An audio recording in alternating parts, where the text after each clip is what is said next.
mga kaagoy. Name your price mga tol. Ibebenta ko na nga tong ADB ko. Baka trip nyo lang mga boss. Halos lahat nga gumagana pa at okay pa to. Kunin nyo na lang ito. Baka magustuhan nyo. Kailangan kasi ng budget. Kaya pakakawalan ko muna si Kalo. Bilhin nyo na mga boss.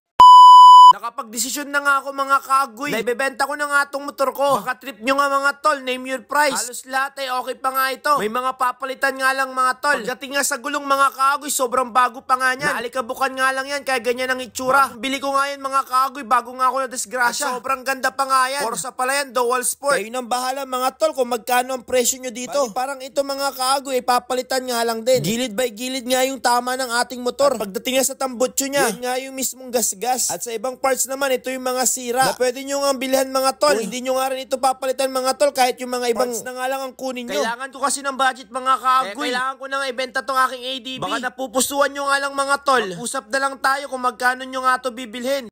At ayun na nga mga kaagoy, ibebenta na nga natin tong ating ADB 160. Sa mga gusto or trip lang nabili nitong aking ADB, bali itong ADB ko po ay ito po yung... Ito nga yung ginamit ko nga nung nadisgrasya nga kami. Ayaw ko nga pakawalan ito mga kaagoy, kaso no choice na nga ako. Dahil wala na nga tayong budget. Mula kasi nung na-hospital ako, lahat ng savings at investment ay napunta nga sa hospital. Kaya medyo nahihirapan na nga ako sa financial. Alam nyo ba, itong ADB ko, isa to sa pinakaunang-unang investment ko na pinag-ipunan ko nga ito. Dahil pangarap ko nga na magkaroon nga ako ng sariling motor. Kaya talaga pinag-ipunan ko talaga at binili ko talaga tong ADB 160. Nakakalungkot nga lang mga kaagoy na kailangan ko na nga itong bitawan. Kahit sobrang napamahal na nga ito sa akin. Kasi nga ito nga yung ginagamit ko para kumita nga ako ng pera. Lalong-lalo na nga kapag malayo nga ang aking pupuntahan. Kasama ko nga tong ADB ko na si Kalo. Kahit sobrang araw, kahit sobrang lamig, kahit nahihirapan, kasangga ko nga ito palagi. Yun nga lang nung simula na aksidente nga ako, hindi ko na nga ito napaayos. Dahil nga hindi nga rin kami natulungan nung nag-cause ng accident sa amin. Hawak ko nga isang remote nga dito ng aking ADB. Bali yung bracket nga ng aking ADB ay sobrang ayos pa. Sobrang malinis nga ng compartment, walang sira. Kaya all goods na all goods nga ito mga kaagoy. Sa part na nga ito yung pinaka medyo malaking sira dahil natatanggal na nga. Pero madali nga lang tong ikabit. Pero mas magandang bumili na lang ng bago. Bali gumagana pa nga ito mga kaagoy. Umiikot nga yung sweetan, napipindot nga yung fuel, pati na nga rin yung ating compartment. Pagdating naman sa ilaw natin mga kaagoy, walang sira nga yan mga boss. Yun nga lang, nadali nga yung isang placer natin dyan. Pagdating nga sa busina mga tol, sobrang lakas pa.